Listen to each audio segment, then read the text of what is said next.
सफल 1 वर्ष पूरा हो रहा है।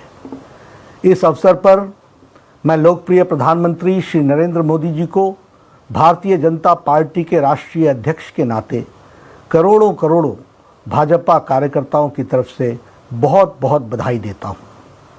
मित्रों, मोदी सरकार का प्रथम कार्यकाल यदि बहुप्रतीक्षित सुधारों व न्यू इंडिया के आधारभूत ढांचे को स्थापित करने वाला और समर्पित था, तो वहीं मोदी सरकार का द्वितीय कार्यकाल यह प्रथम वर्ष के कड़े व बड़े फैसलों तथा चुनौतियों को अवसर में बदलने के लिए जाना जाएगा। इस 1 वर्ष में मोदी सरकार ने जनहित, लोकहित के उन फैसलों को अमली जामा पहनाया है जो देश की एकता, अखंडता को सुदृढ़ करने वाला था, सामाजिक व आर्थिक न्याय दिलाने के साथ साथ अपनी वैचारिक प्रतिबद्धता को पूर्णता प्रदान करने वाला है। चुनौतियों को अवसर में बदलना ही किसी नेतृत्व की नेतृत्व क्षमता का परिचायक होता है। गत 6 वर्षों में देश की जनता ने यह देखा है और महसूस किया है, दिलाने के साथ साथ अपनी वैचारिक प्रतिबद्धता को पूर्णता प्रदान करने वाला है। चुनौतियों को अवसर में बदलना ही किसी नेतृत्व की नेतृत्व क्षमता का परिचायक होता है। गत 6 वर्षों में देश की जनता ने यह देखा है और महसूस किया है, दिलाने के साथ साथ अपनी वैचारिक प्रतिबद्धता को पूर्णता प्रदान करने वाला है। चुनौतियों को अवसर में बदलना ही किसी नेतृत्व की नेतृत्व क्षमता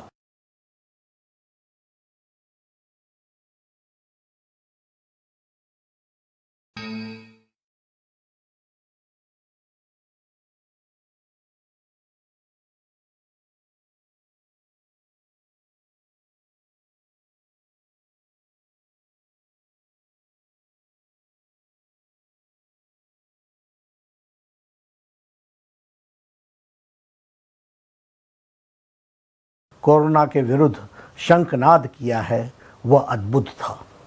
फिर चाहे जनता कर्फ्यू हो, सोशल डिस्टेंसिंग हो, या उसका संदेश हो, मास्क लगाने का संदेश हो, आरोग्य सेतु सुरक्षा कवच हो, स्वास्थ्य कर्मी और पुलिस कर्मियों के स्वच्छता कर्मियों जैसे देवदूतों का अभिनंदन हो, प्रधानमंत्री जी के हर निवेदन को जनता जनार्दन ने अभूतपूर्व समर्थन दिया है, क्योंकि देशवासियों को पूरा भरोसा है कि मोदी जी हैं तो मुमकिन है।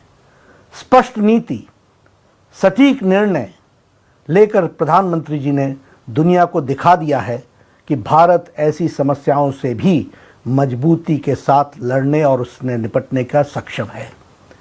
एक प्रधान सेवक, एक प्रधान अभिभावक, एक संरक्षक के रूप में देशवासियों के हौसले को बढ़ाने, और यह प्रधानमंत्री जी अद्भुत तरीके से इसको उन्होंने किया है। प्रधानमंत्री जी के नेतृत्व में जन भागीदारी, जन विश्वास, जन सरोकार और जागरूकता, जागृत चेतना के 4 मजबूत स्तंभ बनकर उभरे हैं। 28 मार्च को प्रधानमंत्री श्री नरेंद्र मोदी जी का आह्वान पर पीएम केयर फंड की स्थापना हुई, और मुझे ये बताते हुए गर्व का अनुभव होता है कि मात्र 1 सप्ताह में 6,500 करोड़ रुपए इस फंड में जमा हो गए। ये बताता है कि कैसे हमारे प्रधानमंत्री जी के एक पुकार पर देश तन, मन, धन से सहयोग करने के लिए आगे आता है, और इन्हीं 2 महीनों में इस महामारी से लड़ने की एक मजबूत स्वास्थ्य ढांचा खड़ा कर दिया गया है। प्रतिदिन 1.6 लाख से ज़्यादा टेस्टिंग हो रही है, जो कि अप्रैल में मात्र 10,000 थी। देश में आज लगभग 1,000 डेडिकेटेड अस्पताल हैं, जहां कोविड महामारी की शुरुआत में ही पीपीई किट के निर्माण नहीं हो रहा था, वहीं आज लगभग 600 से ज़्यादा अधिक स्वदेशी निर्माताओं ने आगे बढ़ करके द्वार देश के प्रतिदिन 4.5 लाख से अधिक पीपीई किट का निर्माण कर रहे हैं। देश में लगभग 60,000 से अधिक वेंटिलेटर की व्यवस्था की जा रही है, जिनमें से 58,000 से अधिक मेक इन इंडिया के तहत बन रहे हैं। इनमें से लगभग 50,000 वेंटिलेटर पीएम केयर फंड के आवंटित राशि से खरीदे जाएंगे। 650 से अधिक टेस्टिंग लैब कार्यरत हैं। आज हमारा देश कोरोना की महामारी से लड़ने के लिए स्वस्थ संसाधनों के साथ आत्मनिर्भर खड़ा है और यह कथ्य, तथ्य और सत्य तीनों की कसौटियों पर खरा साबित होता है। इस जनबल और आत्मबल को अपनी भुजाएं बनाकर प्रधानमंत्री जी आज आत्मनिर्भर भारत के लक्ष्यों की तरफ बढ़ रहे हैं। हमारे भारत की मजबूत भुजाएं हमारे श्रमिक बंधु हैं, जिन्होंने अपने खून पसीने से इस विशाल राष्ट्र के निर्माण में अपना अमूल्य सहयोग दिया है।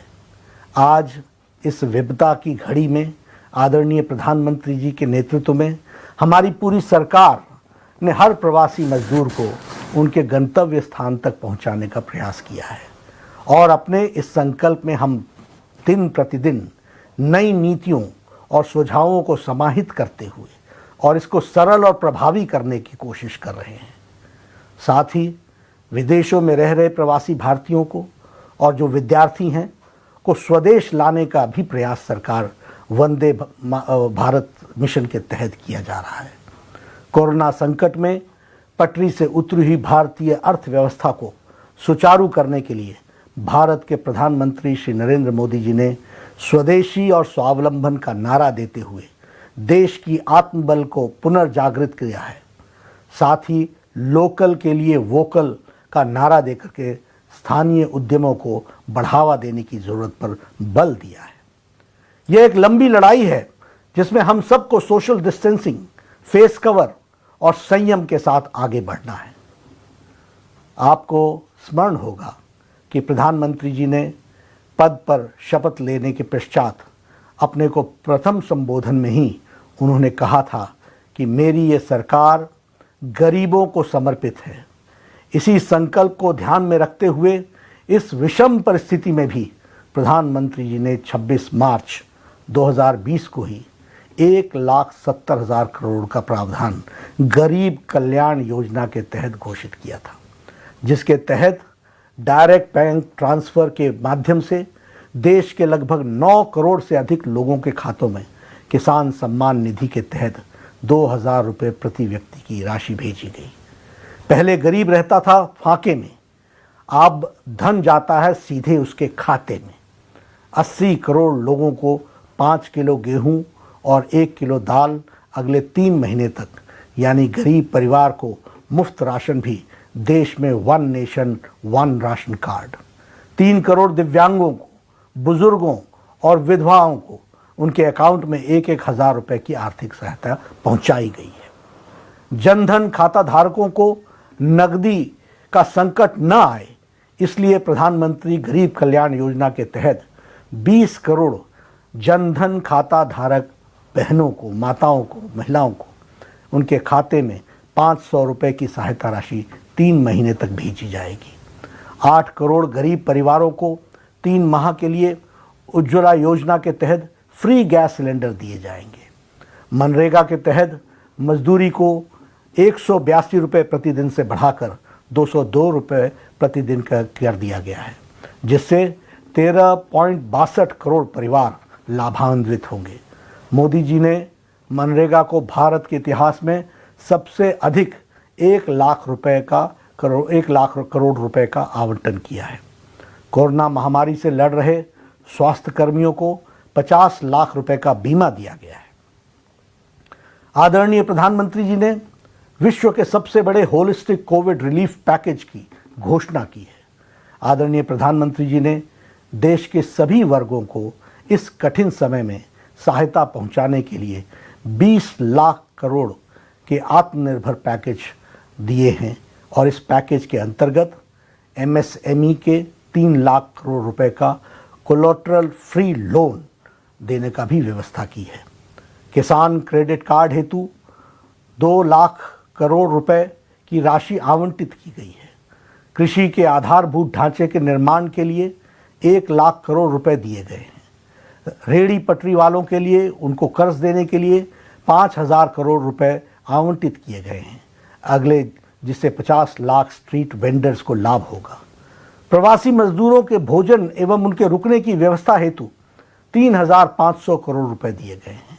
कोरोना के वैश्विक संकट में आदरणीय प्रधानमंत्री जी ने सिर्फ अपने देश की ही चिंता नहीं की है, बल्कि वसुधैव कुटुंबकम को मानते हुए इस बात को चरितार्थ करते हुए 113 देशों को दवा पहुंचाने का काम आदरणीय मोदी जी ने किया है। यह मानवता का वह सेवा है जिसकी मिसाल आज पूरा विश्व देख रहा है। मोदी जी की सरकार ने अपने द्वितीय कार्यकाल में ही ऐसे अनेकों निर्णय लिए जिसका इंतजार भारतवर्ष दशकों से कर रहा था। आदरणीय प्रधानमंत्री जी ने देश को सुरक्षित करने के लिए, सभी को सम्मान देने के लिए, देश की एकता और अखंडता को अक्षुण्ण रखने के लिए, हर व्यक्ति को समान पायदान पर लाने के लिए ऐसे अनेकों निर्णय लिए जिन्होंने भारत की तस्वीर बदलने का कार्य किया है। कांग्रेस के शासनकाल में हुई ऐतिहासिक भूलें तथा जड़ हो चुकी समस्याओं का समाधान करने के साथ साथ सरकार ने आम जनता के हित में विषयों को प्रभावी कार्य किए हैं। मोदी जी के नेतृत्व में एक वर्ष में अनुच्छेद 370, नागरिक संशोधन कानून, राम मंदिर, ट्रिपल तलाक, 3 तलाक जैसे लंबित मामलों को शांतिपूर्ण और न्यायपूर्ण समाधान देकर देश की एकता और अखंडता को मजबूती देने का काम किया है। इस ऐतिहासिक काम को अनुच्छेद 370 व 35A देश की अखंडता पर एक काले धब्बे जैसा था। यह न तो देश की अखंडता के हित में था और न ही यह जम्मू कश्मीर के लोगों के प्रगति के हित में था। 1950 से चली आ रही यह समस्या को मोदी सरकार ने जड़ से समाप्त करने का साहस दिखाया। इस निर्णय से हमारे श्यामा प्रसाद मुखर्जी का एक निशान, एक विधान, एक प्रधान का संकल्प 100% पूरा हुआ है। इस धारा 370 को एब्रोगेट करने के लिए, 35A को समाप्त करने के लिए प्रधानमंत्री जी की इच्छा शक्ति और अमित शाह जी का विचार, जिन्होंने उसमें उसको नीति दी और जिन्होंने उसको सफल किया, वह भी हमको देखने को मिलता है।